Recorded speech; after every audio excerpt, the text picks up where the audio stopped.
If you're going to understand discipleship, in fact, if you're going to understand discipleship, you have to understand what it means to be a disciple. The true definition of the word disciple is really simple, and it really means just follower. The definition for the word disciple means follower. Now, a follower of someone or something can be called a disciple of that thing. If you love Justin Bieber and all you can do is spout out Justin Bieber songs, you might be a disciple of Justin Bieber. We have followers of media. We have followers of celebrities. We have followers of television shows, of movies. We have some of us who love social media so much that we've actually become followers of social media. Some of the most difficult things for us to walk away from in life is our Facebook page, or to walk away from Twitter, or to stop sending text messages, or to put the phone away. It's very difficult to walk away from those things, because what we become is we become disciples of media. We become disciples of the things that have cluttered our path, that have cluttered our life, and we're no longer able to live without having these small things that infect and infest every single part of our life. But to be a disciple of something, it's more than just following that thing. It's about learning from that thing. If you're going to learn from a celebrity, then it's more than just following that celebrity. You become to learn from that celebrity, then you become a disciple of him. Let's say you've got an amazing friend. You've got a friend that you love very much, that you've spent a lot of time with growing up. Maybe they're your best friend, and you consider them to be lifelong best friends. And so you begin to learn from that person. You begin to do some of the same things that that person does. You begin to talk the same way that that person talks. You begin to act the same way that that person acts. You begin to take on the personalities of each other. You're more than just friends. What you become is you become followers of one another. And becoming a follower of someone literally means that you're becoming a disciple of that person. To be a disciple of Christ means that you must learn from the one that you follow. So if you and I will tell us, and to tell everybody else in this room, and to tell God, I'm going to follow you, it means that you're starting to learn from Jesus Christ. It means that you come into this room, and every Wednesday night, I begin to teach you, and I begin to train you, and I begin to disciple you as I've been discipled myself. And I say to you, follow me as I follow Christ. What that means is that as I follow Jesus Christ, I'm calling you to follow Christ, but not necessarily to learn just from me, but to learn from Him. Therefore, you're becoming a disciple of Jesus Christ. And to be disciples of Christ means that you're learning from Him. It's more than just walking into this room, lifting your hand into the air and hoping that something happens, or listening to a talk, then walking out the doors of this place and hoping that you feel something. It's about becoming a learner. The truth is that we learn from those people that we're supposed to be following. The issue created is that when we become disciples because of the learning. And the problem with too many students is that we become disciples of things. We become followers and learners from people that we should never be following or learning from. We become followers of people that God has called us to walk away from, and instead of being the disciples of Christ that God has called us to be, we become followers of the things that have cluttered our path. We become followers of people that we should never learn from. We learn from people that we should never be following. See, what I believe God wants us to do is to be people of God that will forget about everybody else but to follow Him exclusively. To forget about what everybody says, what everybody thinks, because honestly, their opinion in life does not matter. What matters is that I follow Jesus and I'm learning from Him. Not everybody else, but I'm learning from Him. I'm learning from Christ.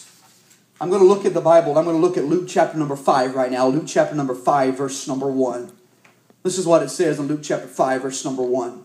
It says, on one occasion while the crowd was pressing in to hear the Lord, He was standing by the lake of Gennesaret.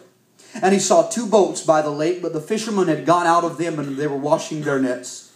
Getting into one of the boats, which was Simon's, He asked to put out a little bit from the land. And He sat down and He taught the people from the boat.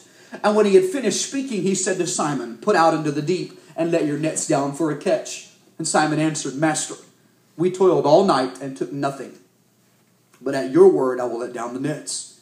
And when they had done this, they enclosed a large number of fish, and their nets were breaking. They signaled to their partners in the other boat to come and to help them, and they came and filled both boats, so they began to sink. But when Simon Peter saw it, he fell down at Jesus' knees, saying, Depart from me, for I am a sinful man. For he and all who were with him were astonished at the catch of fish. And so also were James and John, the sons of a man named Zebedee, who were partners with Simon. And Jesus said to Simon, Do not be afraid, from now on you will be catching men. And when they had brought their boats to land, they left everything, and they followed Him. I want you to notice right there what the word says. It says they left everything and they followed him. Imagine if Simon Peter would have looked at the Lord and said, hold on, but I want to go get my iPad first. Oh wait, hold on, I need to go text everybody. I need to make sure that my Facebook page is up to date. Hold on, just one moment. I need to go get those shoes. I just bought them last week. Hold on for just a moment while I go off and get all of these things that I need to have with me. You've all seen my son Jude. My son Jude is an amazing boy. He's got a gray and a yellow backpack that he takes everywhere. There is so much stuff in that backpack that it literally doesn't make sense. I don't know where it's being packed in there. This backpack weighs about 50 pounds and he carries it with him wherever he goes. He'll always say to me, Daddy, can I take my backpack? Okay. Oh, we're going to go eat at a restaurant. Can I take my backpack? Let's go watch a movie. Can I take my backpack? There's something about him wanting to take that backpack wherever he goes. And what it does from time to time is that it becomes a hindrance to him because he can't carry it by himself. It's too big for him to carry all by himself. So I end up carrying it. Kristen ends up carrying it because it's just too big for him to be able to carry. The problem with too many students is that we try to live life and to follow God while taking everything that we should never put on our backs at any given moment. We take all the pain, the frustration, and the heartache of our past, our pain, the difficulty that we've gone through. We put it on our back and we say, Lord, now I'm ready to follow you.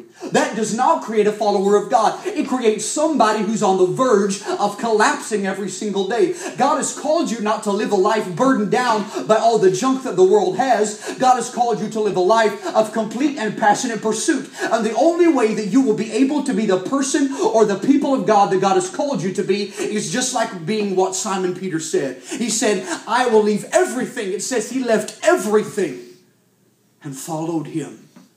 Everything that stands in your way of your incredible relationship with Jesus must be left. Do you believe that it would have been possible for Simon Peter to follow Jesus on a cluttered path? Cluttered paths are difficult to walk on. I'm going to ask Nick to go and come back for me, and Benita, would you please?